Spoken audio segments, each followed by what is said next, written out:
میری تقریر کا دوسرا حصہ ایران کی عظیم قوم کے نام ہے۔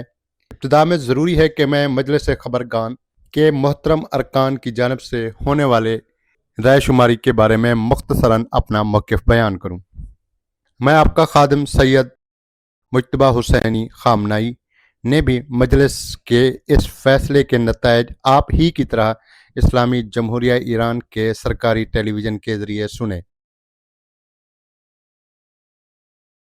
میرے لیے اس مقام پر بیٹھنا، جو اس سے پہلے دو عظیم رہنماؤں عظیم امام خمینی اور شہید خامنائی کی نشست رہا ہے، ایک نہایت دشوار ذمہ داری ہے، اس لیے کہ یہ مقام ایسے شخص کی یادوں اور تاریخ سے وابستہ ہے جس نے 60 برس سے زیادہ عرصہ اللہ کی راہ میں جدوجہد کرتے ہوئے گزارا اور اس راستے میں ہر قسم کی آسائش اور راحت کو ترک کر دیا۔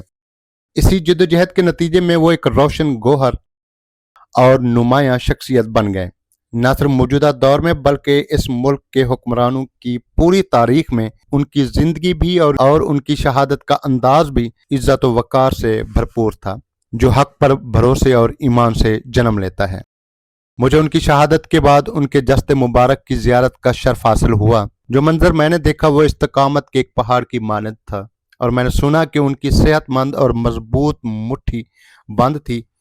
ان کی شخصیت کے مختلف پہلوؤں سے واقف اہل علم اس بارے میں تفصیل سے گفتگو کریں گے، یہاں میں صرف ایک مختصر اشارے پر اکتفا کرتا ہوں اور باقی تفصیلات کو آئندہ مناسب مواقع کے لیے چھوڑتا ہوں۔ اسی لیے ایسے عظیم انسان کے بعد قیادت کی اس نشست پر بیٹھنا ایک نہایت مشکل ذمہ داری ہے۔ اس خلا کو پر کرنا صرف اللہ تعالیٰ کی مدد اور آپ عوام کی حمایت سے ہی ممکن ہو سکتا ہے۔